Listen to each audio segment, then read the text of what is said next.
Ukrainian women fight head-to-head with courage and patriotism against the Russian army. The first call.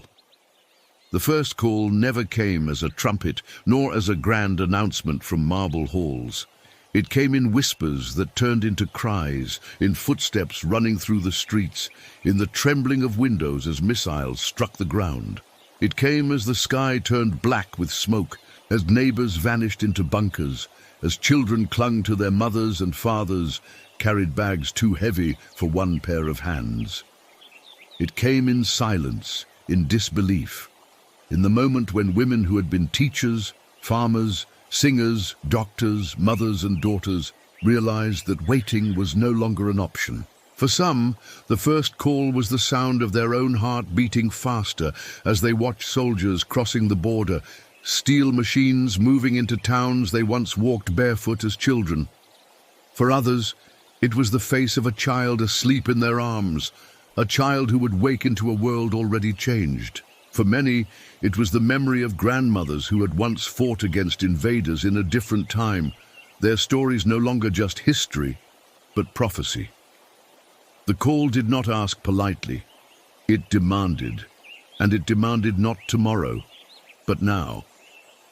They had always been strong, but until that moment, their strength was the kind that held families together, that planted wheat and harvested sunflowers, that endured winters without complaint, that sang lullabies in the dark. The war called for a different kind of strength, the kind that picked up rifles, that learned the weight of Kevlar, that stared down tanks with eyes that refused to bow. And when the call came, they answered, not all at once, not with fanfare, but with a quiet defiance that grew louder each day.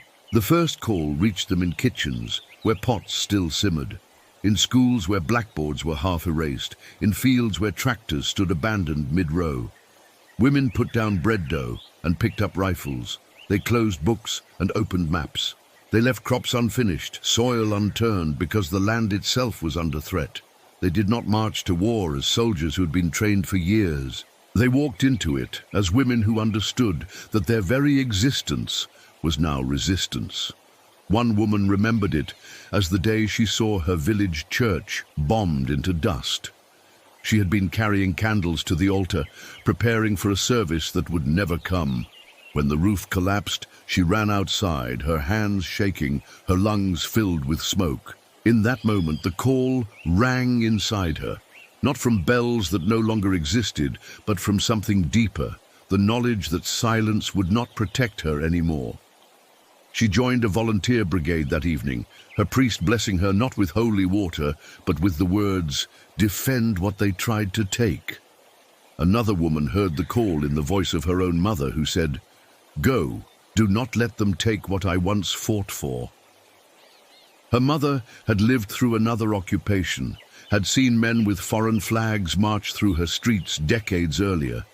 Her hands were wrinkled, her body frail, but her eyes were fierce as she passed down the memory of resistance like a torch. The daughter picked up that torch, not as a burden, but as inheritance. She packed a small bag, kissed her children goodbye, and walked toward the front lines. For some, the first call came from within the barracks themselves. Women who had already been in service, often pushed into secondary roles, medics, cooks, clerks, suddenly stepped forward when the invasion turned every role into combat. They took rifles meant for men, stood guard at checkpoints, joined patrols. At first, some were doubted, their courage questioned, their presence dismissed.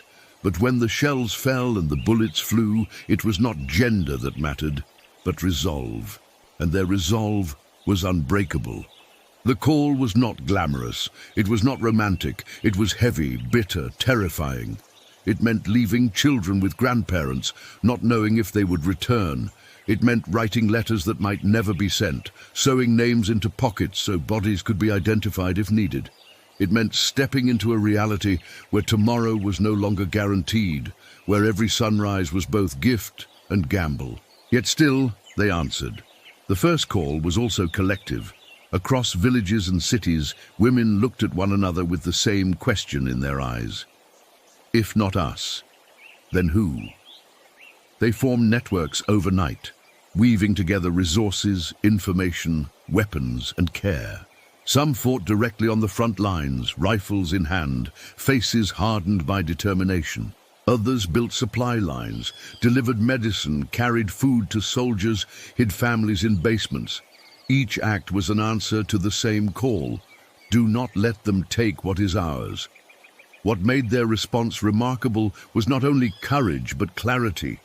They understood that this was not just about borders or politics. It was about the soil beneath their feet, the language in their mouths, the graves of their ancestors, the future of their children. To defend Ukraine was not abstract. It was to defend themselves, their families, their stories.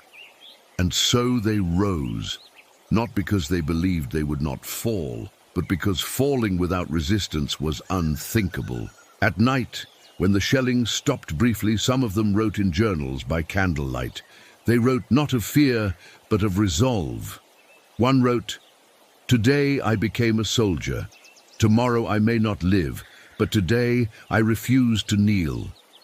Another wrote, "My body shakes, but my soul is still. They will not take what makes us who we are." These words, scribbled on scraps of paper, were the echoes of the first call, the proof that it had reached hearts too deep to silence. In villages where graves grew too quickly, women still gathered to sing. Their songs were not cheerful, but they were steady, carrying the rhythm of generations that had endured before. The call did not silence music, it demanded it, because music, like resistance, reminded them that they were still alive, still human, still unbroken. The first call was not answered with certainty. It was answered with trembling hands, with tears hidden beneath helmets, with prayers whispered between gunfire. It was answered by women who had never imagined themselves soldiers, but who discovered that patriotism sometimes requires more than words. It requires standing between your home and the fire. It requires looking at your children and saying, "I will not let them erase you."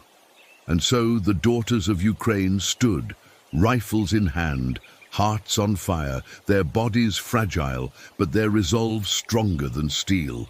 The world would come to know their courage, but for them it began quietly. In kitchens, in fields, in churches, in the spaces of everyday life interrupted by war. The first call was not about heroism. It was about survival. It was about love. It was about refusing to vanish. And once they answered it, there was no turning back. The land had always been their anchor. For centuries, Ukrainian women had planted wheat in the rich black soil, tended orchards heavy with fruit, and walked barefoot through sunflower fields that swayed like golden seas. Their lives had been measured by seasons: spring planting, summer tending, autumn harvest, winter survival. War was not unknown, for history had scarred the land many times. But for most of these women, their hands had known plows more than rifles, sewing needles more than bullets. And yet, when the invasion came, when missiles shattered the silence of their fields, they carried the rhythm of the soil with them into the rhythm of the front lines. The transition was not clean nor gentle. It tore lives apart in a single day. One moment, a woman was kneeling in the earth, pressing seeds into rows, humming to herself. The next, she was dragging her children into a shelter as tanks rolled across the horizon. Some stayed behind, determined not to abandon the land of their ancestors. Others left their children with grandparents, their voices breaking as they promised, "I will return," even when they did not know if they would. The choice was never between war and peace. It was between defending what was theirs or losing it forever. The fields became classrooms of resilience. The same patience it took to sow crops taught them to wait through endless nights of shelling. The same strength it took to carry harvests gave them endurance to carry rifles. The same love of land that once drove them to plant sunflowers drove them now to defend the soil with their lives. They were not trained as soldiers, but they were trained in survival. Survival had always been their inheritance. When they arrived at the front lines, the transformation was almost surreal. Some wore uniforms still too large, belts tightened with improvised holes, boots stuffed with cloth because sizes never fit. Others fought in civilian clothing beneath pieces of donated armor. But whether clothed in camouflage or patched skirts, they stood shoulder to shoulder with men, their eyes hardened not by hatred, but by necessity. For them, the battlefield was simply an extension of the fields they had left behind, the same soil, now covered in ash. The first weapon they held felt heavier than anything they had ever lifted. A rifle was not like a basket of wheat or a sack of flour. It was heavier with meaning, heavier with responsibility. To hold it was to accept the possibility of killing, but also the necessity of protecting. Their hands trembled at first, but so had their hands the first time they planted seeds or birthed children or buried loved ones. Trembling did not mean weakness. It meant humanity, and humanity was the very thing they fought to preserve. Training was rushed, often improvised. Some women learned to shoot from brothers, husbands, or comrades in abandoned barns. Others practiced in secret fields, their voices low, their eyes scanning the horizon for approaching patrols. They learned to clean weapons as they had once cleaned tools, to march as they had once walked behind oxen, to endure hunger and cold as they always had in winters of scarcity. War demanded skills, but survival taught them quicker than any manual could. The first time one of them fired at the enemy, she felt the weight of generations behind her. Her grandmother had fought with partisans in forests during the Second World War. Her great-grandmother had hidden food from occupying forces a century earlier. Now it was her turn, her hands on the rifle, her body shielding her village. The recoil shocked her, but the purpose steadied her. She was no longer only a farmer, only a daughter, only a mother.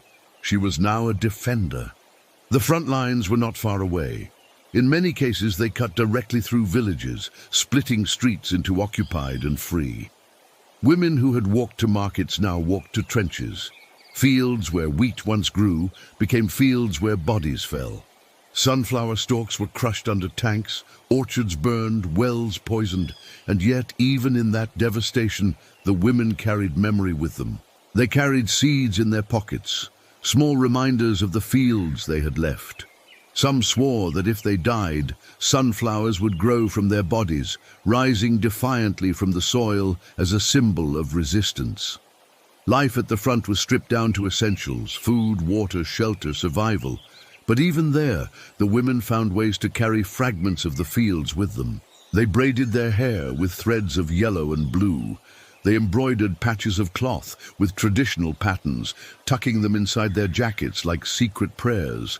They sang folk songs in the trenches, voices trembling but unbroken, melodies that once rose in fields, now echoing between walls of earth. These small acts were not decoration. They were resistance. They were the reminder that even when torn from their homes, they carried Ukraine within themselves. Not everyone understood at first. Some men doubted them, sneering at their presence, calling them weak, telling them to go back to kitchens or hospitals. But doubt vanished quickly when the shells fell. The women did not run, they stood their ground.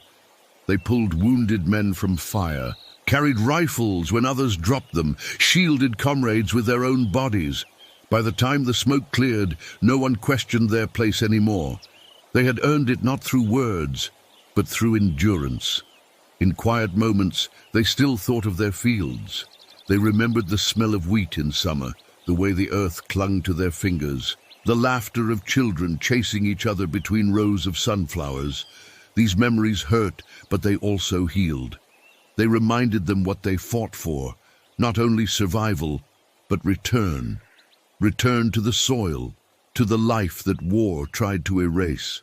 One woman wrote in her journal, "I once grew wheat, now I carry a rifle, but in my heart I am still planting. Every day I plant a seed of resistance.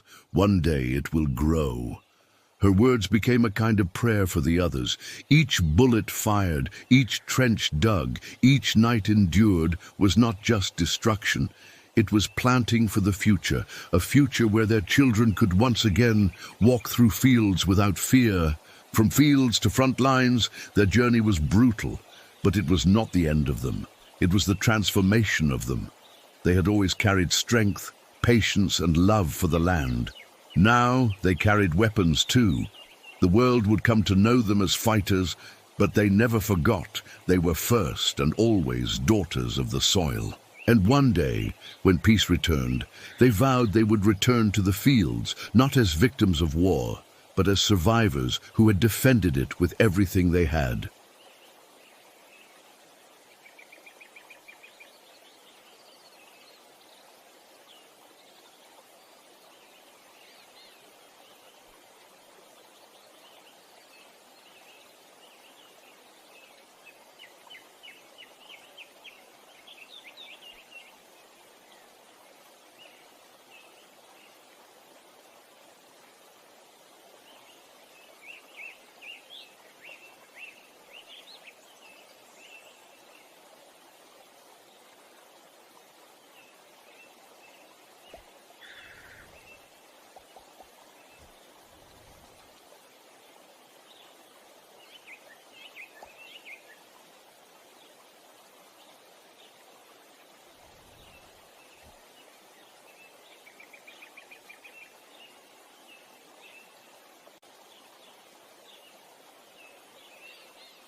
One night, as dawn threatened to break, she stood at her post, rifle clutched tight, watching the horizon. The land stretched out before her, scarred by shelling but still beautiful in the pale light. She thought of the wheat fields, of the orchards, of the laughter of children running barefoot. She felt the rifle in her hands and realized it was not just a weapon, it was a promise that those children would one day run free again, that the fields would one day bloom without fear, that Ukraine would not be erased. The weight of the rifle never disappeared. It became part of her, as much as her heartbeat, as much as her scars. And though it was heavy, she carried it with pride, because sometimes the heaviest burdens are also the clearest truths. The truth was simple. She had been given no choice but to fight, and fight she would. Patriotism did not always roar like a chant rising from crowds. It did not always shine like banners lifted high in squares. In the war that broke through villages and cities, patriotism lived in silence. It was in the way women kissed their children's foreheads before leaving them with grandparents, holding back tears so the little ones would not see fear. It was in the way they folded scraps of embroidery into their pockets, carrying threads of yellow and blue close to their hearts.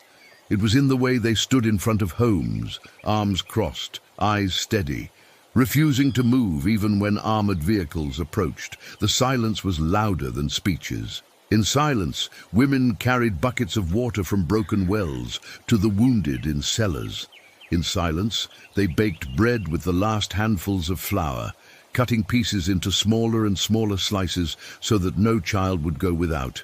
In silence, they dug shallow graves, whispering prayers that the dead deserved more dignity than time and war allowed. These were not acts that made headlines. They were acts that made survival possible. Patriotism in silence meant not surrendering to despair. It meant waking at dawn to collect herbs, roots, anything that might serve as medicine when supplies were gone. It meant sitting beside soldiers in makeshift hospitals, holding their hands even when there was nothing else to give. It meant braiding hair in the trenches, singing lullabies softly so that fear would not steal sleep from the younger ones. The world often mistook patriotism for noise, but here it was a quiet strength, steady and unyielding. There were no cameras to capture the moment a woman stitched a torn uniform by candlelight, humming an old folk song her grandmother had taught her. No medals were given to the woman who walked 10 kilometers in the dark to bring food to a checkpoint. No monuments would be raised for the mother who wrote letters for dying soldiers, promising to send them to families, though she knew she might never be able to. Yet these acts, humble and unseen, were patriotism at its purest. One woman remembered sitting on the steps of a bombed school, her daughter's hand in hers. The child asked, "Will we still sing our songs, Mama?" The mother nodded, though her throat ached, and began singing softly, her voice carrying the notes into the smoke-filled air. That song, trembling but unbroken, was patriotism in silence. It was a promise to her daughter that their culture, their language, their spirit would survive even if the walls around them crumbled. The silence carried defiance too. When soldiers demanded information, many women answered with eyes that betrayed nothing. They knew the price of speaking, and so they held silence like armor. When propaganda filled the air, they met it with stillness, refusing to echo lies. Silence became a weapon, subtle, invisible, but powerful.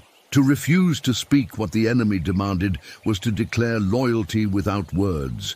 Patriotism in silence was also seen in the way women cared for one another. A scarf wrapped around a comrade's shoulders, a piece of bread slipped quietly into a hungry hand, a blanket spread over someone shivering. These gestures said, "We are still human, even here, even now."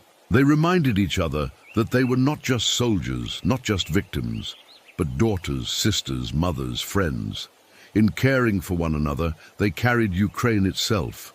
Sometimes the silence was broken by song. In trenches, in cellars, in ruins, voices rose softly, not loud enough to draw attention, but strong enough to carry memory. Folk songs about rivers, about sunflowers, about love. Hymns whispered over the wounded. Lullabies sung to restless children. These songs were not entertainment, they were declarations. We are still here. We still remember who we are. There was patriotism in silence even when fear pressed hardest. One woman, captured and interrogated, kept her lips sealed, though every blow demanded she break. Her silence screamed louder than confessions ever could. When she was finally released, bruised and scarred, she carried her silence like a medal. She had not betrayed, she had not yielded. Patriotism in silence was not weakness. It was the opposite.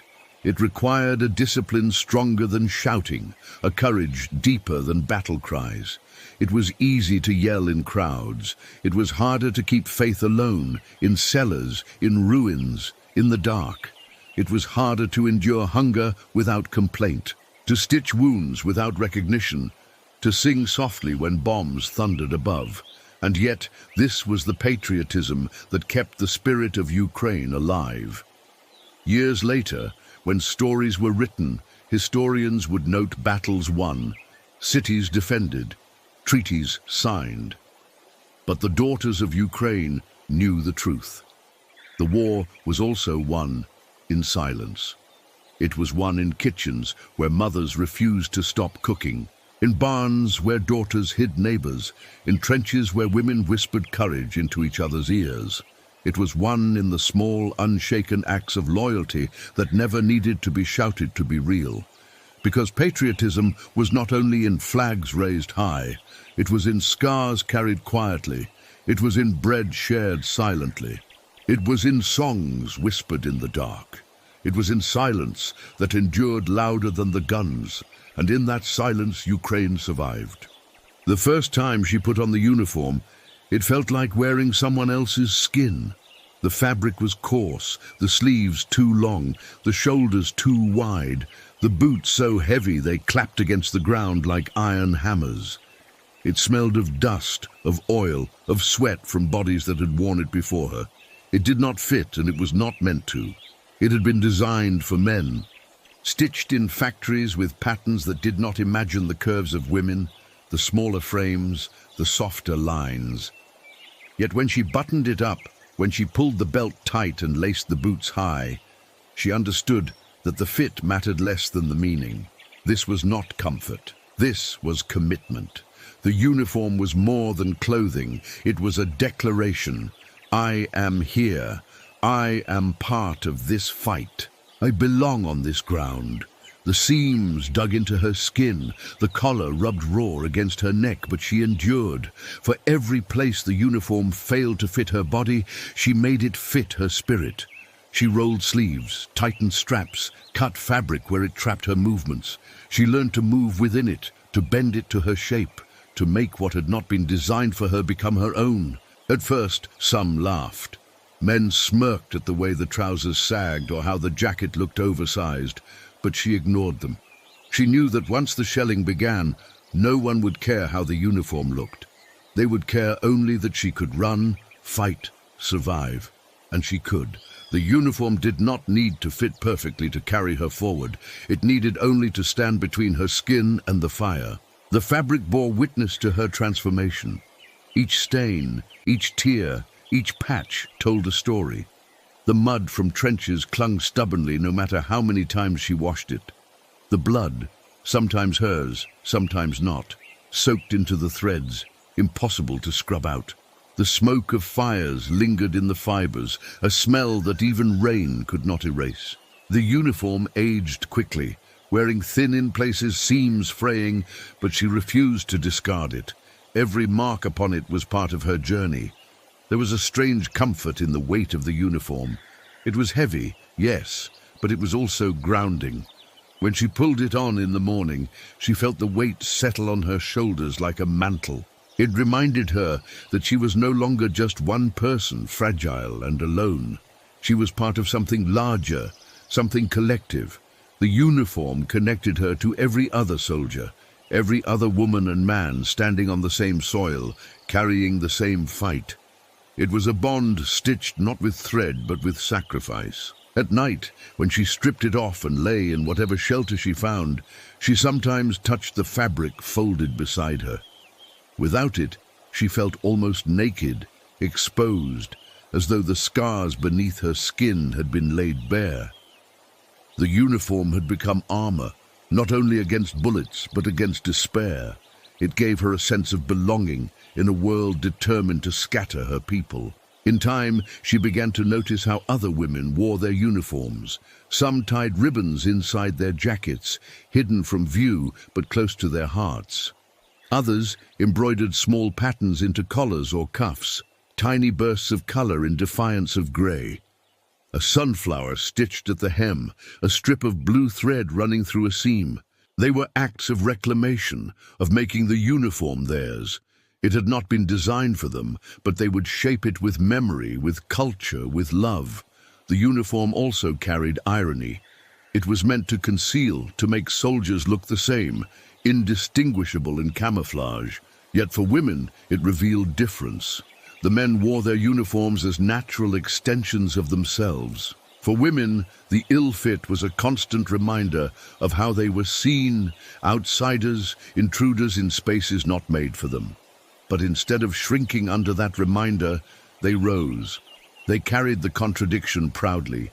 Yes, this was not made for me, but I will wear it anyway. I will fight in it anyway, and I will make it mine.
There are moments in war when courage is stripped bare, when no weapon, no uniform, no command stands between the human body and the machine. For the daughters of Ukraine, those moments came when the tanks rolled in. Steel beasts, heavy as mountains, crawling across roads, crushing the soil that once gave birth to wheat and sunflowers. Against them stood women with no artillery, no armor, only their bodies and their voices.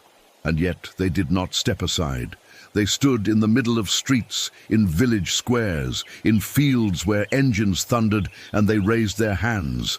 The tanks were terrifying up close. Their size was overwhelming, their barrels pointing like accusations, their treads grinding the earth into submission. The ground trembled under them, the air filled with the stink of fuel and metal. Many soldiers, even seasoned ones, would instinctively back away. But the women did not. They planted their feet on the soil as if it were holy ground, as if their very stance could shield the land. They faced steel with flesh, fire with silence, engines with open palms. Some shouted. Their voices, cracked but steady, rose above the rumble. They shouted the names of their villages, of their children, of their ancestors. They shouted, "Go back, and this is our land," in voices that trembled not with fear, but with fury. Others did not shout at all. They stood silently, eyes locked on the soldiers behind the armor, daring them to fire. Their silence was heavier than any weapon. One woman remembered stepping into the path of a tank while carrying nothing but a loaf of bread.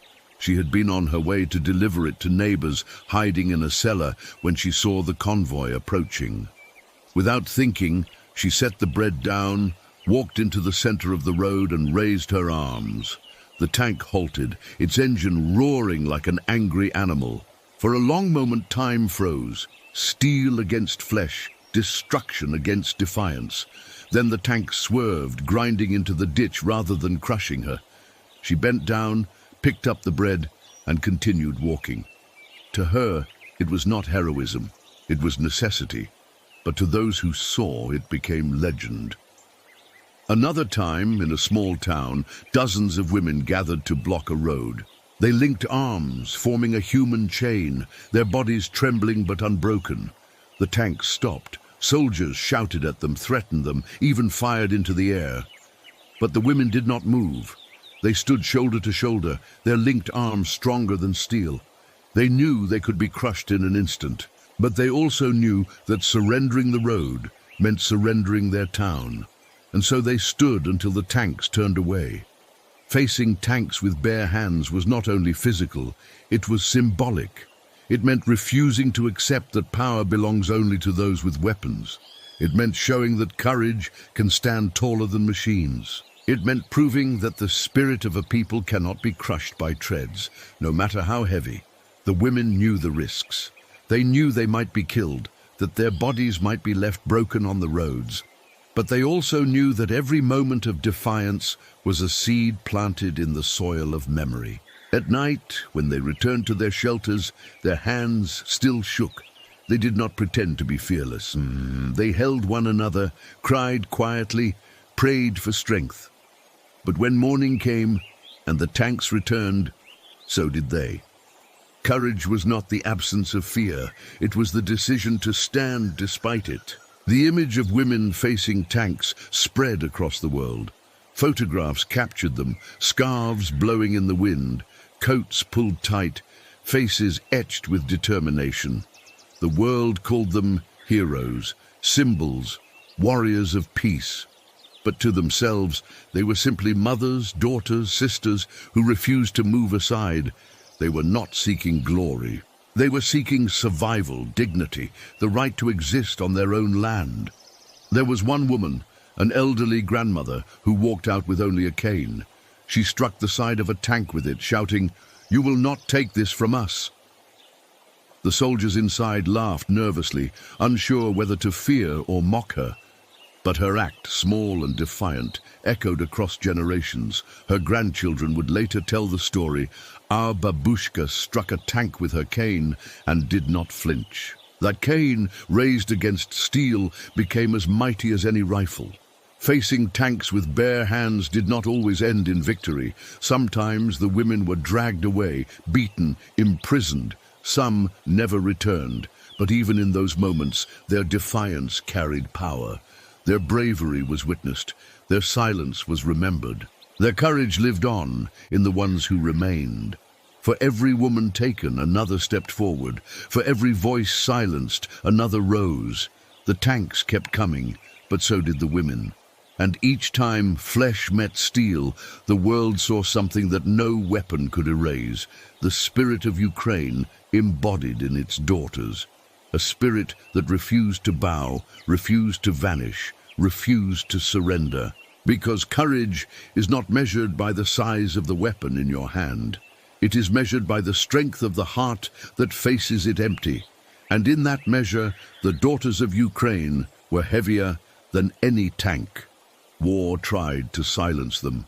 Missiles shattered the quiet of villages, tanks thundered across fields, and the air was filled with orders barked by men whose language carried conquest instead of care.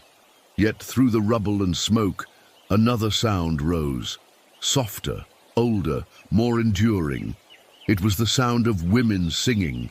Their songs were not sung in grand halls or wide theaters. They were sung in trenches, in cellars, in forests, in kitchens turned into shelters. They were sung over the wounded, over graves, over children trembling in the night. These songs were not decoration. They were defiance. They were survival. The women carried melodies as weapons no soldier could confiscate. When food ran out, when boots wore thin, when their voices cracked with exhaustion, still they sang. Songs about rivers that wound through meadows, songs about sunflowers standing tall under the sun, songs of lovers separated by distance, of soldiers marching but never broken, of villages that refused to disappear. Each note was a shield, each lyric a banner, each chorus a promise. We are still here. In one village, as soldiers marched through the streets, a group of women stood at their doors and began to sing a folk hymn. Their voices rose, trembling but unbroken, weaving together into harmonies that carried across the square. The soldiers shouted for them to stop. Some threatened with rifles, but the women did not falter. They kept singing louder now, their voices echoing against stone walls. The soldiers could take homes, fields, even lives, but they could not take the song. In trenches, the songs became lullabies. Mothers hummed to children curled against their chests, trying to drown out the thunder of artillery with the rhythm of love.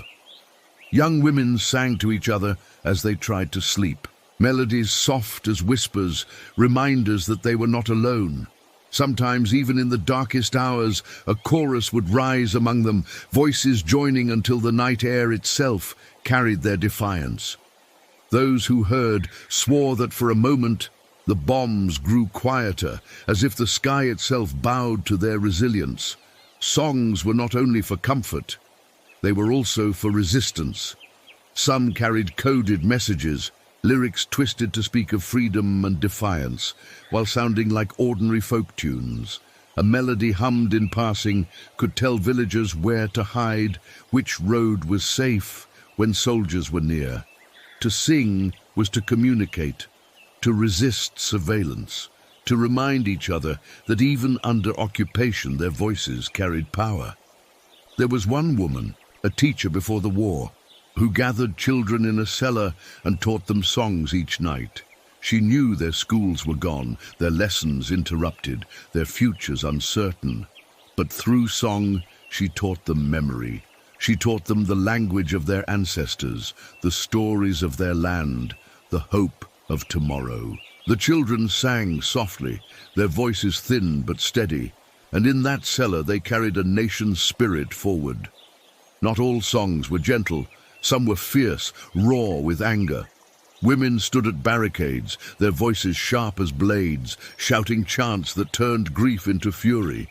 They sang as they hurled stones, as they carried water to the front, as they buried the dead. Their songs became war cries, vibrating with strength, uniting strangers into sisters. Soldiers, hearing them, sometimes shivered, not from fear of bullets, but from the realization that an unarmed chorus could shake the ground as powerfully as artillery. Even in captivity, songs survived. Women locked in cells hummed under their breath, melodies vibrating through the walls to reach one another. Guards beat them for it, but still they sang. They sang of freedom, of rivers, of sunflowers. They sang because silence would have meant surrender. In the echo of their voices, they reminded each other, they can hold our bodies, but not our spirit. Years later, survivors remembered the songs more vividly than the explosions. They remembered how, on nights when everything seemed lost, one woman would begin quietly, almost trembling, and then another would join, and another, until the whole barracks shook with music. They remembered how even the wounded, unable to move, would hum along, their lips forming words too heavy to speak. They remembered how songs turned fear into strength, despair into hope, silence into defiance. The daughters of Ukraine knew that guns could kill, bombs could destroy, tanks could crush, but songs could outlast. Songs traveled through memory, through generations, through soil itself. The invaders could not burn every melody, could not silence every voice. For each woman silenced, another rose to sing. For each song lost, 10 more were born. When the war ended, those songs did not fade. They became hymns sung at funerals, lullabies sung in homes rebuilt from ashes, anthems sung at rallies. They carried the memory of suffering and the promise of survival. Children who had once hidden in cellars grew up humming the same tunes, their voices stronger, their steps freer. The songs had carried them through war, and now they carried them into peace. To sing was to live. To sing was to resist. To sing was to declare, we are unbroken. We are Ukraine. The sunflower had always been more than a flower in Ukraine. It was a symbol of warmth, of resilience, of life rooted deeply in the soil. Its golden face turned faithfully toward the sun, following its arc across the sky as though listening to an ancient promise. Fields of sunflowers stretched for miles, oceans of yellow and green waving in the wind, whispering of hope, abundance, and belonging. For generations, daughters of Ukraine had planted them, harvested their seeds, braided their stalks into wreaths for celebrations. The sunflower was the memory of home itself. But during the war, the soil that nourished sunflowers also drank blood. Battlefields once green with stems and leaves became stained with crimson. Bodies fell among the flowers, and their petals clung to skin as though mourning. The earth, sacred and fertile, bore a double harvest. The golden fields of sunflowers and the red streams of sacrifice. For the women who walked those fields, carrying rifles or buckets or children, The sight of blood on petals was unbearable and unforgettable. One woman remembered crawling through a field during a firefight, bullets whistling overhead. The sunflowers stood tall despite the chaos, their heads bowed slightly as though shielding her. She pressed her body against the soil, her hands sinking into the dirt, and felt it wet, not with dew, but with blood. A comrade had fallen nearby. The sunflower stems swayed, brushing against her hair, and she whispered, "Grow from him, carry him forward." In that moment, she believed the flowers would take root in his sacrifice, that each seed would remember his name. The daughters of Ukraine began to speak of sunflowers differently during the war. They were no longer only crops or decorations. They became guardians. They grew in the same soil where tanks had burned, where bombs had fallen, where bodies had been buried. Each new bloom was a defiance, a refusal of the earth to stay barren. Sunflowers became altars rising from the ground, golden flags waving silently in testimony. You tried to destroy us, but here we are, still alive. Blood and sunflowers intertwined in their memory. At funerals, women placed sunflower seeds in the graves of the fallen, believing that life should spring from loss. Mothers tucked seeds into the pockets of their sons and daughters, going to the front, whispering prayers that even if they fell, sunflowers would rise in their place. It was a tradition born of grief, but also of love, an acknowledgement that death was real, but so was renewal. The image of women handing sunflower seeds to enemy soldiers spread quickly. With steady hands and unflinching voices, they pressed the seeds into palms and said, "So that when you fall, sunflowers will grow from you too." It was both curse and prophecy, a reminder that even in death, the soil belonged to Ukraine. It was defiance dressed as blessing, an act of resistance wrapped in the simplicity of a seed. The world saw photographs of it, but for the women, it was not theater. It was truth. In the trenches, when exhaustion made their hands shake and hunger hollowed their bodies, women sometimes reached into their pockets and found the seeds they carried. They rolled them between their fingers, small and hard, reminders of something larger than war. A seed was fragile, but it carried a future. It was a promise in miniature. Holding it gave them strength to hold their rifles, to endure another night, to rise after another shell. The land itself seemed to weep and bloom at once. After battles ended, fields lay torn, the soil cratered and blackened.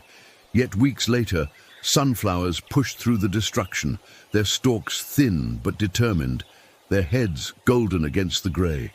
Women walking through ruins paused to marvel at them, to touch their petals with reverence. They whispered, "You are like us, bruised but unbroken." In the resilience of the sunflowers, they saw their own reflection. Blood and sunflowers became inseparable in their minds. To see one was to remember the other. The sight of yellow fields glowing under the sun was no longer pure joy. It carried grief too. But grief did not erase beauty, it deepened it. The flowers were no longer innocent, but they were still sacred.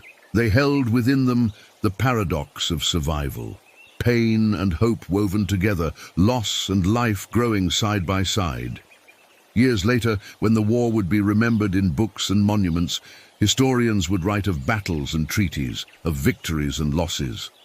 But the women would remember differently. They would remember sunflowers rising from fields that had been graves. They would remember seeds carried in pockets as talismans. They would remember the way golden petals brushed against blood-stained soil, refusing to wilt. Their memory of war was not only destruction, it was also growth. One survivor, now an old woman, once told her granddaughter, "When I see sunflowers, I do not see flowers. I see names. Each bloom is a face I once knew. Each seed is a story waiting to be told." Her granddaughter, listening wide-eyed, learned that sunflowers were not just plants. They were memory incarnate, carrying the weight of a nation's suffering and the promise of its endurance. Blood and sunflowers became the anthem of survival. They reminded the daughters of Ukraine that life insists on returning, that beauty insists on blooming, that memory insists on being carried. And though the soil would always remember the blood, it would also always give back the gold. In every field where a body had fallen, in every place where grief had taken root, the sunflowers rose. And when the women saw them, they knew, we are scarred, but we are not erased. We are wounded, but we still bloom. The hardest part of answering the call to war was not the weight of the rifle, nor the endless nights in trenches, nor even the fear of death. The hardest part was turning away from the children who reached for them with small hands, asking questions they could not answer. For the daughters of Ukraine who became soldiers, every goodbye to their children was a wound deeper than any bullet. A scar carved into the heart before the battle even began. They left behind children sleeping in cradles, children still learning to walk, children just entering school. Some left sons old enough to understand what was happening, their eyes hard with forced bravery, their jaws clenched to keep tears from falling. Others left daughters who could not understand at all, who clung to skirts and begged not to be left, who cried for mothers even after the door had closed. Each departure was a fracture, necessary perhaps, but unbearable all the same. One woman remembered kneeling in front of her daughter, brushing a strand of hair from her face. "I will come back," she whispered, though her throat burned with doubt. Her daughter's eyes searched hers, too wise for her years. "Promise," she asked. The woman nodded, forcing her voice steady. "Promise." She carried that promise into battle, not as comfort, but as weight. Every time she lifted her rifle, she felt the question echo in her ears, "Will I keep it?" The children they left behind carried their absence like a shadow. Grandmothers took them in, neighbors offered food, schools tried to remain open when possible, but nothing replaced a mother's arms, a mother's voice, a mother's presence at night. Children drew pictures with empty spaces, stick figures with gaps where mothers should have been. They clutched letters written in hurried handwriting, read and reread until the paper tore. They listened for footsteps that never came. Mothers on the front lines thought of them constantly.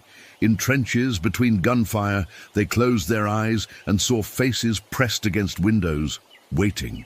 They remembered the feel of small arms around their necks, the smell of soap in freshly washed hair, the sound of laughter echoing in rooms now silent. These memories were both agony and fuel. Agony, because distance was its own kind of death. Fuel, because every bullet fired, every night endured, was for the children they had left behind. Some carried tokens, drawings folded into pockets, toys tied to belts, photographs tucked into helmets. One mother carried a single shoelace from her son's sneakers, frayed at the ends, worn from play.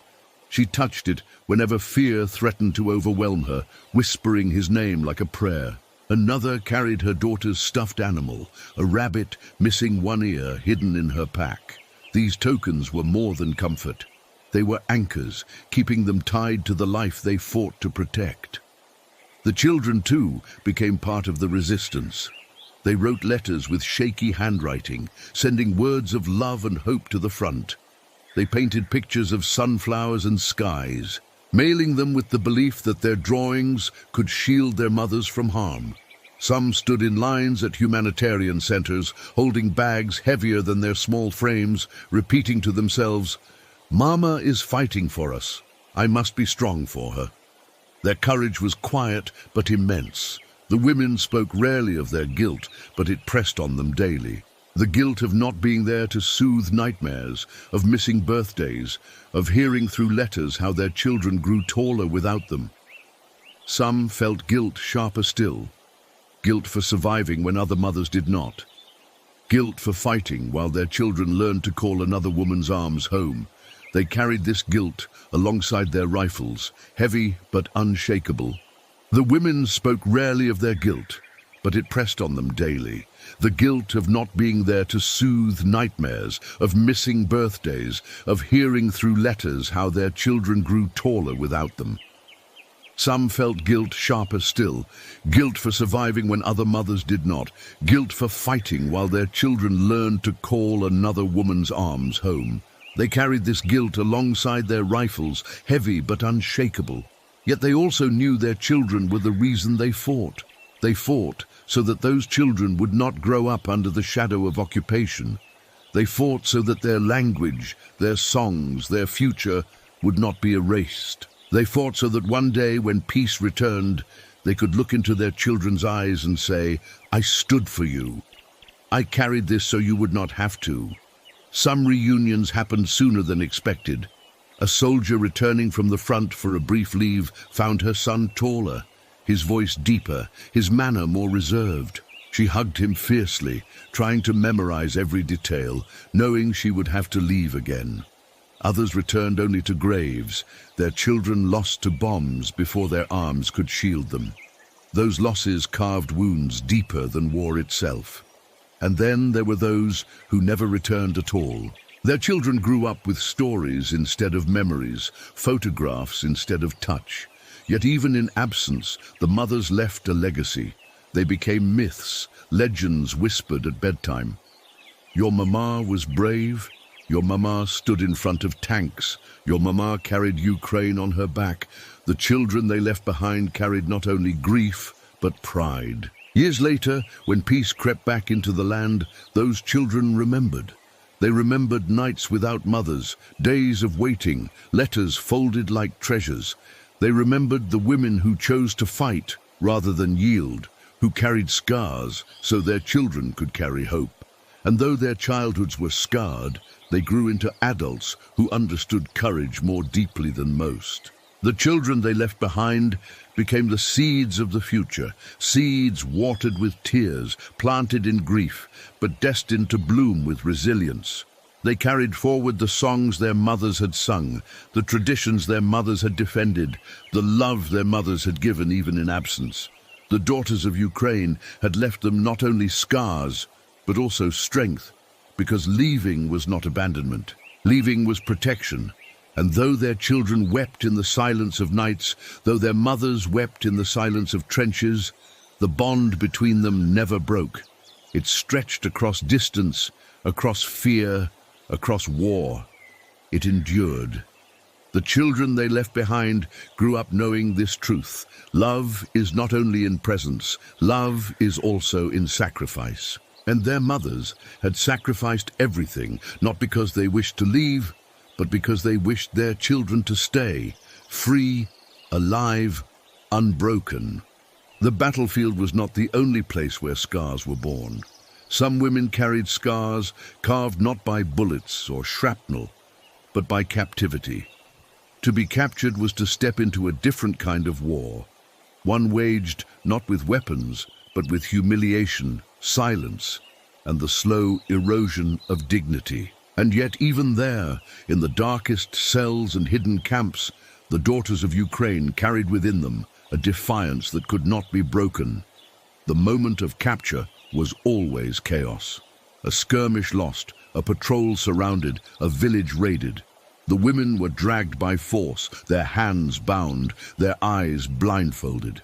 They were shoved into trucks or marched into camps, their bodies aching, their hearts heavy with the knowledge that survival now meant enduring what most would never see. Fear clung to them, but so did resolve. Many whispered silent prayers, not for freedom, but for strength, to endure, to resist, to survive. The prisons were places of silence and screams. Interrogations left bruises deeper than skin, questions hurled like weapons, threats that sliced sharper than knives. Some women were beaten until they collapsed. Others were starved, their stomachs gnawing with emptiness. Some endured worse, violations meant to shatter their spirits, to strip them of their humanity. But even in those moments, when pain seemed endless, they clung to memory. They recited songs in their minds, whispered their children's names, traced invisible crosses on the floor with their fingers. These acts, small and unseen, became lifelines. In the darkness of cells, they built sisterhoods. Women reached for each other in the night, their hands clasped tightly, their whispers carrying courage from one to another. When one wept, another sang softly. When one collapsed, another lifted her. They shared scraps of bread, traded stories of fields and families, created entire worlds of memory to survive the absence of freedom. Their bodies were prisoners, but their souls remained unshaken. One woman remembered how she carved a sunflower into the wall of her cell with a broken piece of stone. Each day she added lines to its petals, shaping it slowly, carefully. The guards mocked her, but she ignored them. For her, that sunflower was not just a drawing.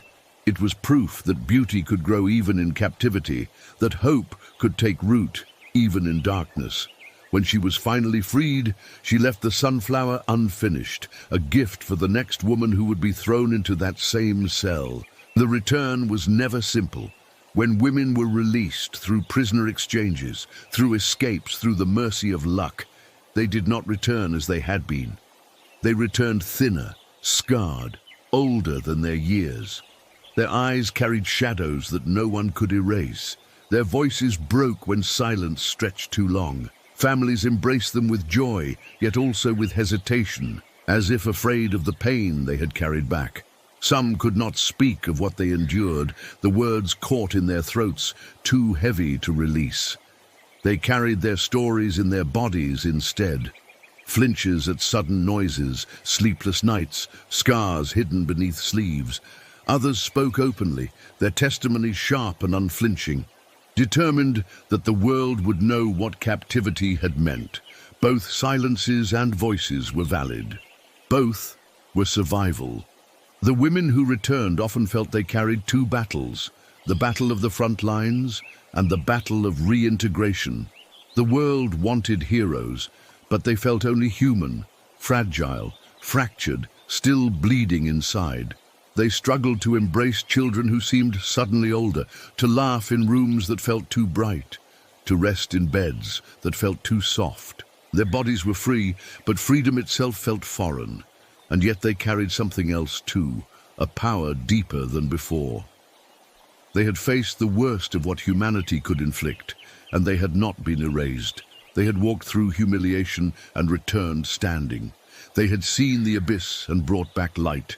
In their presence, others felt both sorrow and strength, as though standing beside them meant glimpsing endurance itself. In villages, people whispered their names with reverence.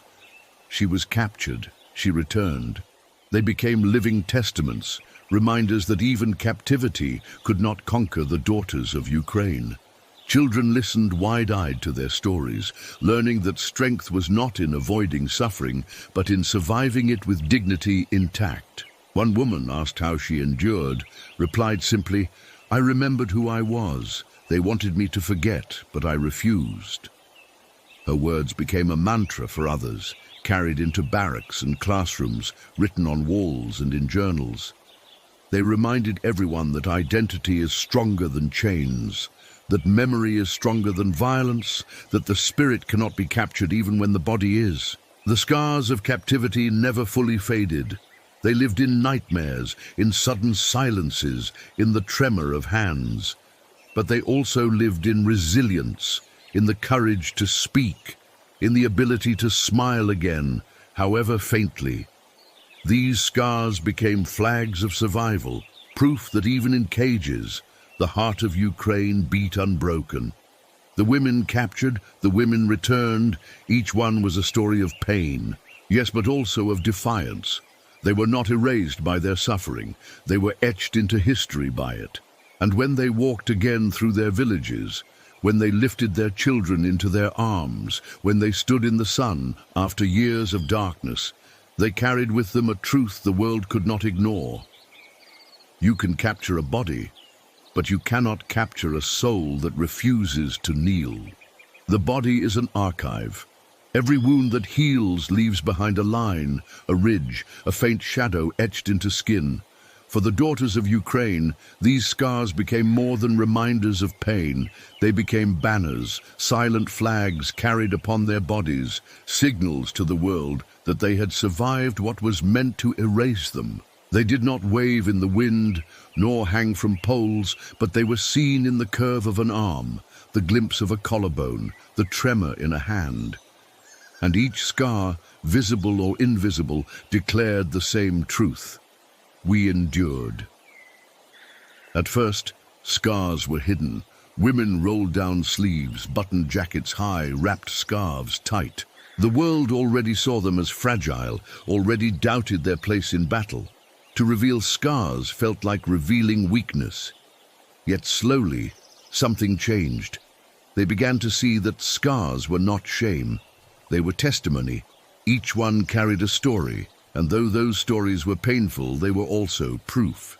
Proof that they had stood where others had fallen, proof that they had faced fire and had not been consumed. One woman bore a burn across her shoulder, dark and jagged, the mark of a shell that had struck too close. At first, she covered it always, ashamed of its ugliness. But when a younger recruit wept one night, afraid she would not survive her first battle, the woman pulled back her shirt and showed the scar. "This," she said, her voice steady, "is what survival looks like. You can live through it. You can carry it." In that moment, the scar became not disfigurement, but flag. Another woman carried scars no eye could see. Her body bore no burns, no cuts, no visible marks.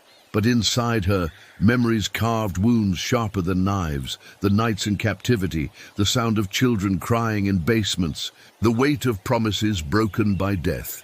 These were scars that lived in silence, and yet they too were flags. When she walked with her head held high, when she sang despite her pain, when she refused to yield, her invisible scars waved as loudly as any banner. Scars became a language among the women. They traced them with fingers, acknowledging without words. They compared them quietly, sharing survival without competition. Each scar was unique, but together they formed a collective anthem. In barracks and shelters, scars were displayed like medals, not earned in ceremonies but in moments of endurance. Where the world pinned ribbons to uniforms, these women carried their ribbons on their skin. Children too learned to read scars. They touched them gently on their mother's arms, asked questions in small voices. "Does it hurt? Will it go away?" Mothers answered softly, sometimes truthfully, sometimes with protective lies. "It does not hurt anymore. It will fade with time." But in their hearts, they hoped their children would remember not the pain, but the meaning, that these scars were proof of love, proof that their mothers had risked everything so that they could live. The world outside often looked away. Photographers sought beauty, leaders sought triumph, newspapers sought headlines. Scars did not fit easily into those frames. But among the women, scars became symbols of belonging. They were no longer just wounds, they were bonds. A woman could walk into a room, lift her sleeve, and show a scar, and the others would nod, understanding instantly. It was a silent salute, a recognition deeper than words. Some scars were ritualized. Women embroidered patterns that mirrored the shapes of their wounds onto handkerchiefs and sleeves, transforming injury into art. Others tattooed symbols around them, sunflowers encircling burns, birds in flight above jagged lines. They reclaimed their bodies, refusing to let scars remain only as memories of violence. They turned them into canvases of resistance.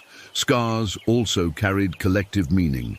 In gatherings, women would say, "Our scars are our flags." Not flags of surrender, not flags planted by conquerors, but flags of survival, flown from their own flesh. They declared to the world that even when uniforms wore out, even when medals tarnished, even when governments forgot, the scars would remain. They were history no one could erase. Years later, when peace began to return, the scars remained as the clearest record of the war.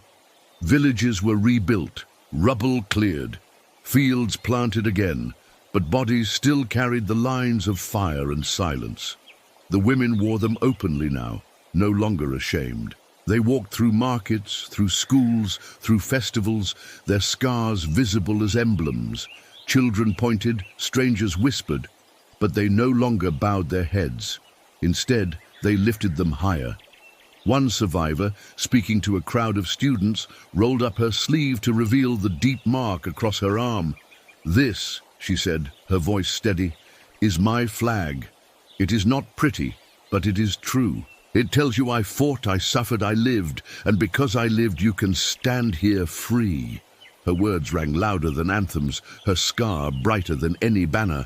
The daughters of Ukraine did not need flags of cloth to prove who they were. They carried their nation stitched into their skin, carved into their bones, etched into their memories. Their scars were not marks of defeat. They were declarations of survival. They were flags waving not in wind, but in the quiet courage of women who refused to be erased. And when they stood together, scarred but unbroken, it was as though an entire nation's banner rose with them. The war was never confined to the borders where it burned. Though the daughters of Ukraine fought in trenches, marched through ruined streets, and stood in front of tanks, the world was watching. Cameras captured fragments. An elderly woman handing sunflower seeds to armed soldiers, a young mother in camouflage kissing her child goodbye, a group of women singing in a basement while bombs fell above. These images traveled faster than bullets, reaching screens and hearts thousands of miles away. The world saw them, and for once, it could not look away. At first, the watching came with shock. Many outside Ukraine had never imagined women in such roles, not as symbols in parades, but as soldiers in mud, as leaders in barricades, as survivors in captivity. They had not imagined that the strength of a nation could be measured not only in tanks and missiles, but in the bodies of women standing unarmed before machines. The images broke assumptions, shattered illusions, forced the world to redefine what courage looked like. But watching was not enough. The daughters of Ukraine needed more than admiration. They needed weapons, supplies, medicine, shelter. The world learned quickly that sympathy had little value without action. Donations were gathered, hospitals organized shipments, refugees were taken in across borders. Yet even then, the women at the front reminded everyone, we are not only victims, we are fighters. We need support, not pity. Their voices rose from interviews and letters, their eyes unwavering. Do not mourn us. Stand with us. The world learned resilience through them.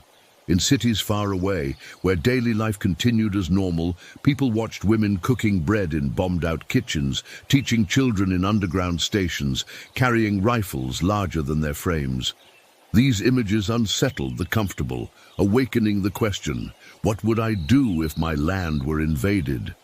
Would I have that courage? The daughters of Ukraine became mirrors, reflecting back to the world its own fragility, its own untested strength. In international halls where leaders debated strategies and sanctions, their presence was felt too. Not physically, but symbolically. Speeches echoed with their stories. Diplomats invoked their names.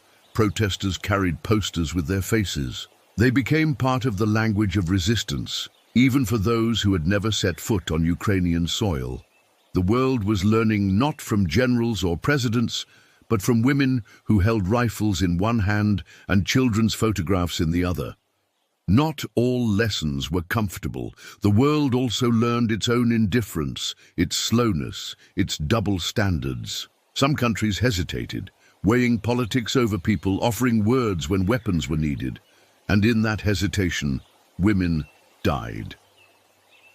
Yet even this truth was carried by the daughters of Ukraine. Their blood stained not only their own soil, but also the conscience of those who delayed. The world could not claim ignorance. It had seen. Despite the failures, something else happened too. Solidarity. Women across the globe recognized themselves in the daughters of Ukraine.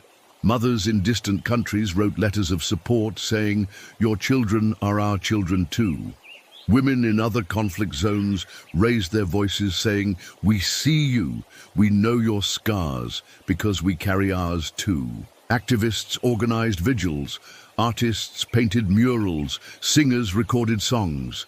the scars of Ukraine became part of a global chorus of endurance. The world learned that patriotism is not loud parades or polished speeches. It is silent defiance in cellars.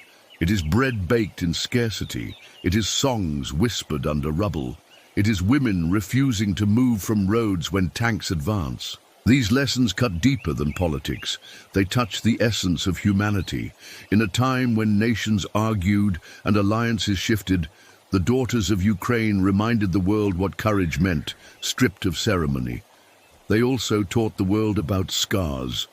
For too long, scars had been hidden, silenced, dismissed. But here were women showing them, burns, cuts, wounds, visible and invisible, and declaring them as truth, not weakness. The world, accustomed to polished images of strength, had to learn that real strength is raw, scarred, trembling, yet unbroken. They forced the world to expand its definition of heroism. Years later, when textbooks were written, the daughters of Ukraine would be more than footnotes. Their faces, their stories, their defiance would shape the narrative. The world would remember that in this war, it was not only armies that stood, it was women, mothers, teachers, farmers, doctors, singers, who stood shoulder to shoulder with soldiers, who turned ordinary lives into extraordinary resistance. And perhaps the greatest lesson the world learned was this: freedom is fragile. It cannot be taken for granted. It lives only because people, often women, choose to carry it even when it costs them everything. Watching the daughters of Ukraine, the world saw not just their courage, but its own responsibility. To protect freedom is not only their fight, it is everyone's. The world watched. The world learned. And though the scars belong to Ukraine, the lessons belong to all of humanity. When weapons fell silent for a few hours, when exhaustion pressed heavier than fear, when hands longed for something other than steel and mud, many women reached not for rifles, but for needles and thread. Embroidery had always been part of Ukrainian life.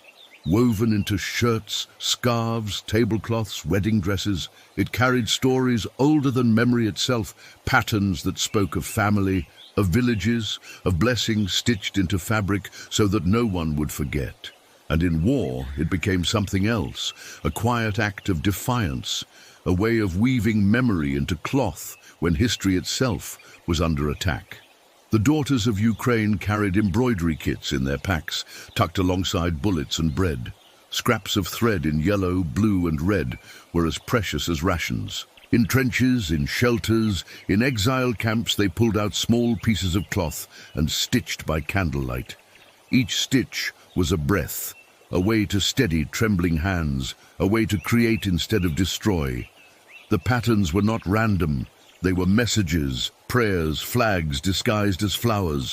One woman stitched sunflowers into the hem of her torn uniform. Each petal was a promise that life would return to the fields, that beauty would bloom from scars. Another embroidered her daughter's name into a piece of cloth she kept in her pocket, so that even when distance stretched unbearable, her child's memory was woven into her survival. Yet another stitched the outlines of her village church, now rubble, so that it would not vanish, even if stone and brick were gone. Embroidery circles formed in basements during long nights. Women gathered with needles and scraps, trading thread as if it were gold. They did not always speak. Sometimes they simply stitched in silence, the rhythm of thread pulling through cloth calming their racing hearts. Other times, they shared stories of fields before the war, of children left behind, of dreams of peace. The embroidery became both therapy and testimony, a way to hold on to memory when everything else was slipping away. For women in captivity, embroidery was resistance itself. Guards sometimes allowed needles, believing them harmless, but women turned them into weapons of memory. They stitched secret symbols into handkerchiefs, hidden messages into collars, prayers into seams. A sunflower stitched in red thread meant hope. A bird in flight meant freedom. Even when words were forbidden, the language of thread carried their voices. Some smuggled embroidered scraps out of prisons, passing them hand to hand until they reached families, who wept at the sight of proof that their daughters still lived. Embroidery connected them to generations before. Grandmothers had taught them the stitches, mothers had passed down the patterns. Now they carried that heritage into war, refusing to let it die. Every thread was continuity, a bridge between past and future. By stitching, they declared, "You may burn our homes, but you cannot burn our memory. You may tear our books, but you cannot tear our tradition. We will weave it again, stitch by stitch." In refugee camps across borders, embroidery circles became sanctuaries. Women who had fled with nothing but the clothes on their backs found comfort in needles and thread, donated by strangers. They sat together, stitching traditional shirts for children, cloths for altars, banners for rallies. They stitched flags of Ukraine in miniature, carrying them like talismans. For women far from home, embroidery was not only memory, it was home itself, recreated in fabric. There were stories of embroidered cloths carried to the front lines, placed over bodies in burials when no flag was available. Women tore pieces of their own embroidered scarves to wrap around rifles, turning weapons into symbols of resistance. Some embroidered directly onto helmets, small crosses or flowers stitched into fabric covers, as if blessing the soldiers who wore them. The threads were fragile, but the meaning was unbreakable. Children learned embroidery too, even in exile. Mothers and grandmothers sat them down with small pieces of cloth, teaching them stitches between air raid sirens. "This is who we are," they whispered. "Even here, even now we do not forget." Tiny fingers fumbled with needles, pricked themselves, tried again. In their imperfect stitches, the tradition continued. Memory was secured not only in hands scarred by war, but in hands still soft with youth. Years later, when peace would return, the embroidery would remain. Cloths stitched in cellars, in trenches, in refugee camps would be framed, displayed in museums, hung in homes. They would not be perfect, threads uneven, patterns broken, stains of smoke and blood still visible. But that imperfection would tell the truth. It would show that memory had survived through war, that even in destruction, women had chosen creation. One woman asked why she stitched even when bombs fell, smiled faintly and said, "Because they want us to forget. And this is how I remember. Each stitch is a refusal." Her words spread, repeated in camps, in barracks, in villages. They became a mantra. Each stitch is a refusal. Each stitch is survival. The daughters of Ukraine wove not only fabric, but history. They embroidered not only patterns, but identity. And in every thread, memory lived, bright, defiant, unbroken. Because in a war that tried to erase them, embroidery said, "We are still here. We still belong. We will not vanish." The land of Ukraine became a patchwork of graves. Fields that once yielded wheat now held rows of wooden crosses. Orchards bore fruit beside fresh mounds of earth. Roadsides bloomed not only with wildflowers, but with markers where lives had been cut short. For the daughters of Ukraine, grief was everywhere, written in the soil, carved into stone, etched into memory. But in that grief, something else stirred. For each grave dug, roots grew deeper. The losses did not break them. They bound them more tightly to the land, to one another, to the promise that their people would endure. Funerals were often hurried, performed under fire, with bombs echoing in the distance. Women dug with bare hands when shovels were scarce, their fingers bleeding as they carved space for loved ones. They laid bodies wrapped in cloth, kissed cold foreheads, whispered final prayers. There was no time for rituals, no space for mourning, yet even in haste they planted memory. They marked each grave with flowers, with scarves tied to branches, with embroidery laid gently across mounds. These gestures, small and fragile, declared that death would not erase dignity. Mothers buried sons, daughters buried fathers, children buried mothers, and women buried sisters in arms, comrades who had stood beside them in trenches and fallen in silence. The grief was endless, a tide that threatened to drown them. Yet in every burial, they found the same truth. To bury was not to end. To bury was to plant. The graves became seeds, and from them grew roots of defiance. Some women carried jars of soil from burial sites, holding them like relics. They tucked them into pockets, scattered them in new places, spread them in exile. This is where he fell, they said, and this soil is Ukraine itself. Others planted sunflowers or wheat above graves, insisting that life must bloom where death had taken root. Whole fields of flowers rose from sites of massacre, their golden heads swaying in defiance, as if the dead themselves were standing once again. The roots were not only literal, they were spiritual. The daughters of Ukraine felt the presence of those they had lost in every step, every breath. When they marched, they carried the weight of graves with them. When they sang, they felt voices of the dead joining in harmony. When they fought, they felt hands pushing them forward from beneath the soil. Death had not silenced their comrades. It had multiplied them. Each grave was a new root, anchoring them more firmly to the land, to the cause, to the future.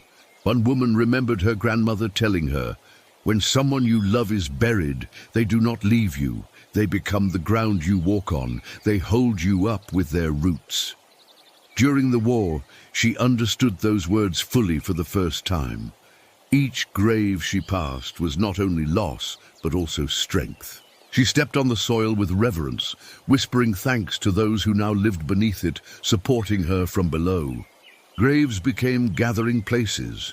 Women returned again and again, sitting beside them in silence, speaking softly to those they had lost. They told stories, shared secrets, wept openly. Some laughed, remembering moments of joy. These conversations, one-sided yet deeply real, became part of survival. The dead were not gone. They were woven into daily life, into decisions, into promises. The roots grew not only in soil, but in hearts. Exile did not sever those roots. Women who fled carried photographs of graves, soil in jars, names written in journals. They taught their children the names of those buried, ensuring that distance did not mean forgetting.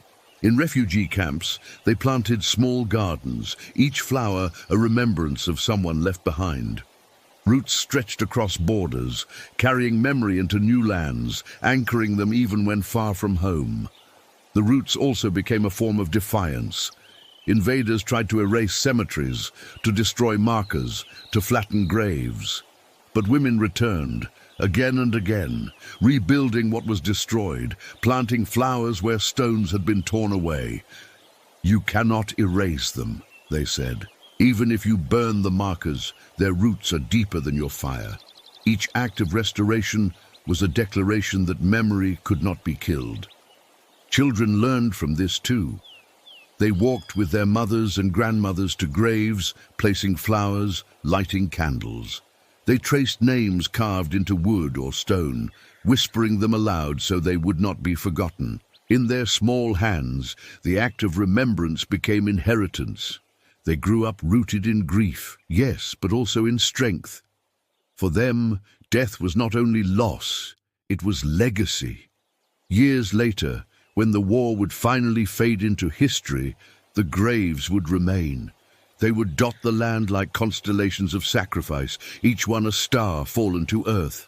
But around them, roots would spread. Trees would grow tall, their branches stretching toward the sky. Fields would return, golden with wheat and sunflowers.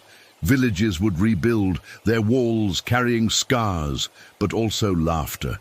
And in all of it, the dead would live on, their roots entwined with the living, their memory feeding the future. For the daughters of Ukraine, grief was endless, but so was love. And love, when buried, grows roots that cannot be torn out. They were never meant to be soldiers. They were meant to be mothers in kitchens, daughters in classrooms, sisters tending fields of sunflowers, women singing lullabies in quiet villages. Yet history does not ask permission. It demands. And when war came roaring into their lives, the women of Ukraine answered, not because they wished for glory, but because they refused to vanish. They became fighters, healers, singers, leaders. They became the daughters of Ukraine, scarred but unbroken, carriers of memory and makers of tomorrow. Their stories wove together like threads in an ancient cloth. Some stood on front lines, rifles in hands too small for the weight, eyes steady as tanks advanced. Others crouched in basements, comforting children while bombs shook the walls above. Some carried food across fields under fire, some stitched uniforms by candlelight. Some wrote letters for soldiers who could no longer hold pens. Each act, whether grand or humble, was part of the same tapestry. Each act declared, "We are still here." The daughters of Ukraine carried scars in many forms.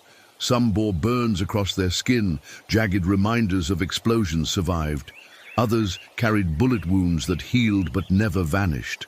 Still others bore invisible scars, memories of captivity, nights of hunger, the sound of children crying in the dark. They did not hide them anymore. They wore them openly, as flags, as proof, as legacy. They understood that scars were not shame, scars were survival.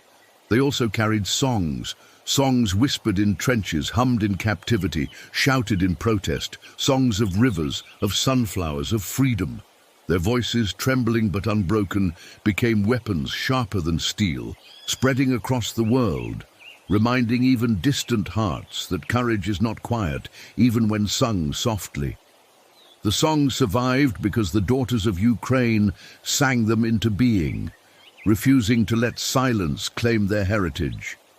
They carried traditions too, embroidery stitched in basements, patterns woven in exile camps, symbols sewn into uniforms. Each thread was a refusal to forget, a declaration that even in rubble, memory lived. Children learned to stitch between air raid sirens, their small hands clumsy but determined. These stitches carried the nation forward, weaving grief into beauty, pain into promise. They carried graves, too many graves. They dug with bare hands, buried loved ones, planted flowers where bodies lay. They carried jars of soil from burial sites, pressed them to their chests, whispered names to the earth. Yet from those graves, roots grew. Roots of resilience, roots of belonging, roots that bound them tighter to their land. The dead did not vanish. They became the ground beneath their feet, lifting them, carrying them forward. The world watched them. The world learned from them. Their defiance against tanks, their endurance in trenches, their silence in captivity, their songs in the dark. All of it traveled across borders, across oceans, into the hearts of strangers. They became mirrors for humanity, forcing others to see both courage and responsibility. They reminded the world that freedom is fragile, that peace is not a gift, but a fight, that women are not only victims of war, but warriors of survival. And when the dust of war settles, when the bombs are only echoes in memory, when villages are rebuilt and fields bloom again, the daughters of Ukraine will remain. Their scars will still mark their bodies, their songs will still rise in kitchens, their embroidery will still decorate tables, their roots will still hold the land. They will teach children who never saw the war what it means to endure, what it means to resist, what it means to belong. They are more than soldiers. They are more than survivors. They are the heartbeat of a nation, the living memory of a people who refuse to be erased. Their courage is not measured in medals, but in meals cooked under fire, in letters written in captivity, in steps taken toward tanks with empty hands. Their strength is not in perfection, but in persistence, in trembling voices that still sing, in scarred bodies that still rise. The daughters of Ukraine are not just of this moment. They are eternal. They carry within them the blood of ancestors who endured wars before, the memory of generations who tilled the soil, the promise of children yet unborn. They are the thread that binds past to future, the roots that hold the land, the song that will outlast silence. And so, when history writes of this war, it will not only speak of generals and battles, of treaties and borders. It will speak of women who stood when standing seemed impossible. It will speak of daughters who became defenders, of scars that became flags, of songs that became weapons. It will speak of the daughters of Ukraine, because they are the proof that even in the darkest of wars, courage blooms, because they are the reminder that freedom lives only when carried by hands willing to bleed for it, because they are the daughters of Ukraine, and they will never be forgotten.